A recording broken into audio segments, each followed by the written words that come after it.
Queridos irmãos e amigos da Primeira Igreja Batista em Dourados, vamos pensar hoje sobre o Salmo de número 64. E a palavra de Deus diz: Ouve, ó Deus, a minha voz na minha queixa, preserva a minha vida do terror do inimigo, esconde-me da conspiração dos malfeitores e do tumulto dos que praticam a iniquidade. Eles afiam a língua como espada e apontam quais flechas palavras amargas, para as escondidas atingirem o íntegro. Contra eles disparam repentinamente e não temem. Teimam no mau propósito, falam em secretamente armar ciladas e dizem: quem nos verá? Planejam iniquidades e dizem: o plano que fizemos é perfeito.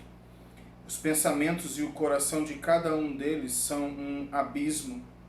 Mas Deus atira contra eles uma flecha. De repente ficarão feridos. Assim serão levados a tropeçar. A própria língua se voltará contra eles. Todos os que os veem balançam a cabeça. Todas as pessoas temerão e anunciarão as obras de Deus e entenderão o que ele faz. O justo se alegra no Senhor e nele confia, e se gloriam todos os retos de coração. E assim o Salmo 64 termina dizendo: todas as pessoas temerão e anunciarão as obras de Deus e entenderão o que ele faz. O justo se alegra no Senhor e nele confia, e se gloriam todos os retos de coração. E este salmo então fala sobre a importância de termos consciência.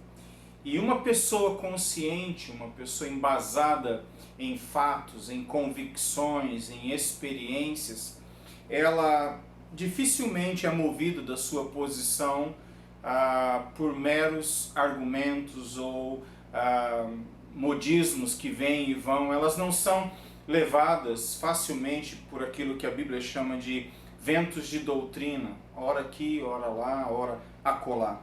Então, neste sentido, o Salmo fala sobre a importância de alguém com consciência. E como que isso se manifesta, como que isso se processa no Salmo. Em primeiro lugar, dos versos 1 ao verso 3, você tem o salmista expressando a consciência acerca dos fatos. Então eu colocaria este como um ponto inicial principal.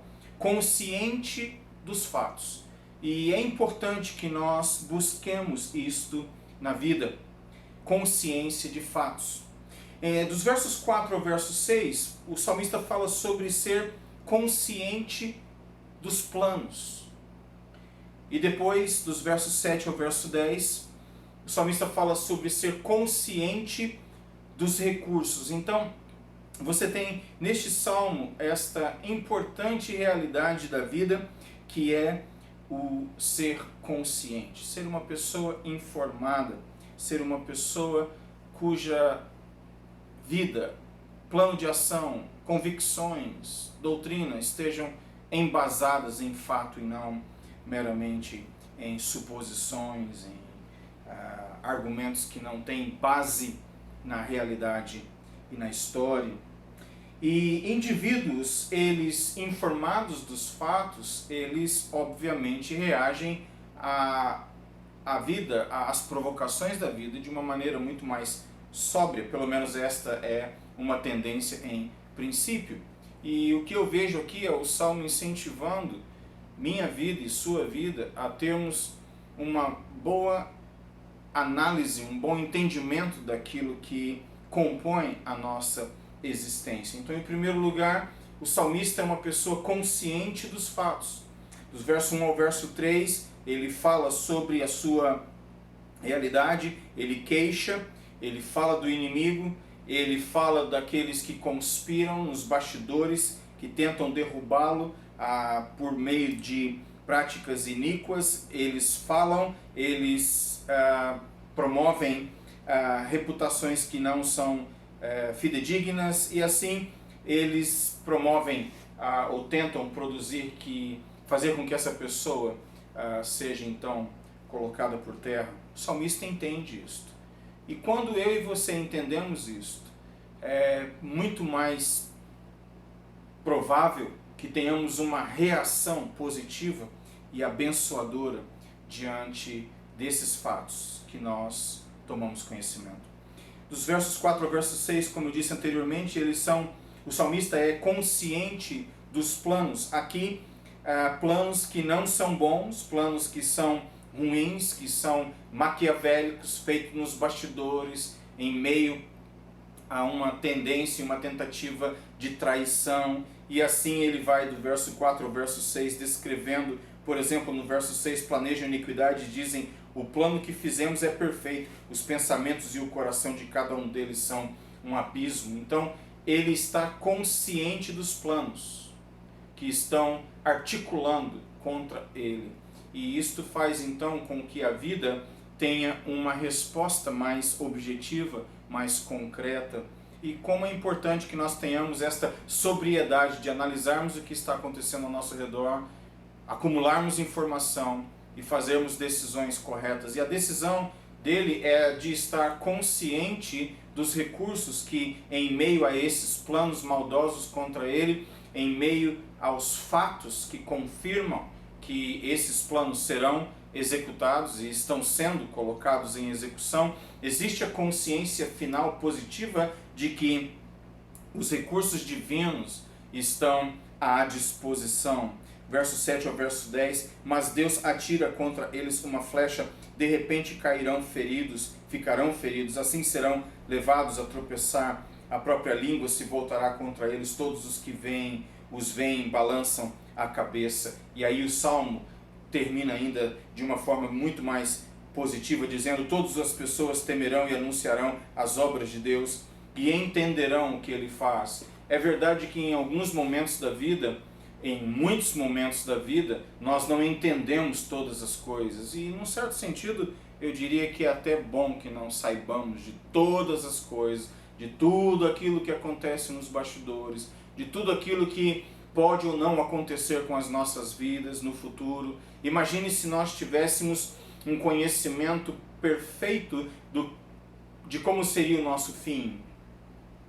E por conhecer este fim, não tendo condições de alterá-lo, isso traria alívio ou traria sofrimento? Então, nesse sentido, há um quê de alívio no fato de não sabermos todas as coisas e pela fé confiarmos que o Senhor Deus sabe todas as coisas e que Ele atuará em nossas vidas.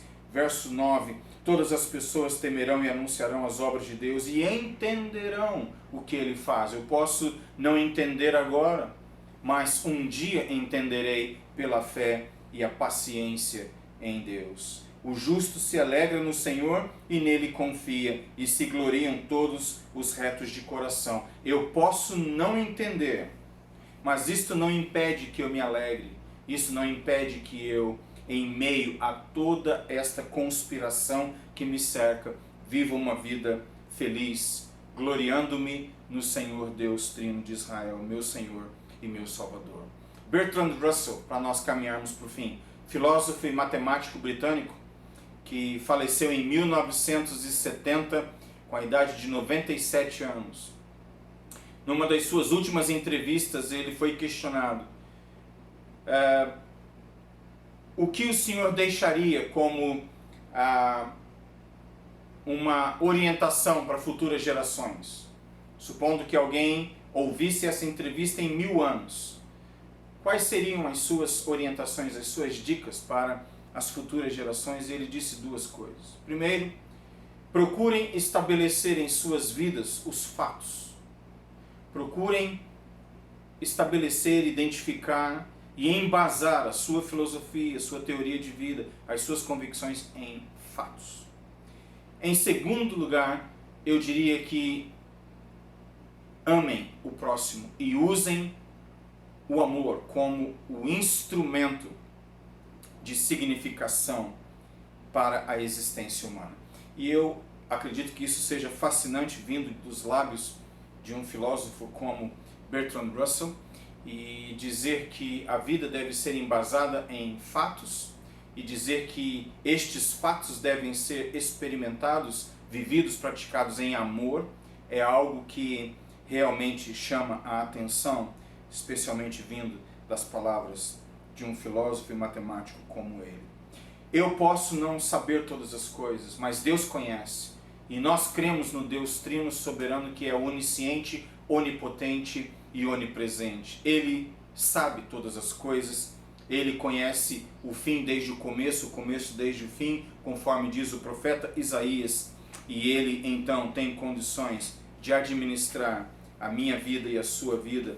E aqueles que nele confiam podem até passar por momentos de incertezas, como diz Paulo em 1 Coríntios, no capítulo 13, nós vemos como que por espelho, em enigma, não vemos totalmente, perfeitamente, mas a fé nos conduz em segurança.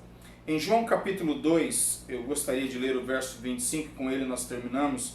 A palavra de Deus diz em João capítulo 2, verso 25: E não precisava que alguém lhe desse testemunho a respeito das pessoas, porque ele mesmo sabia o que era a natureza humana.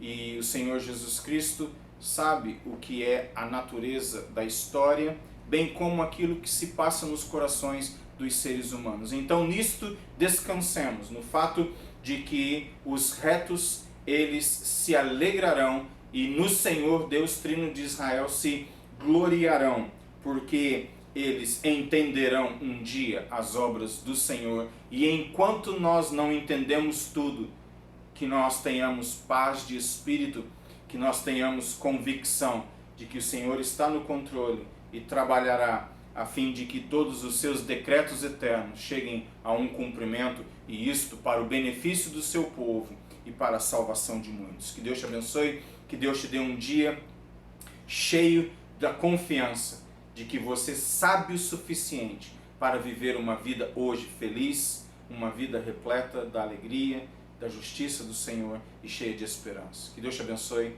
e até a próxima.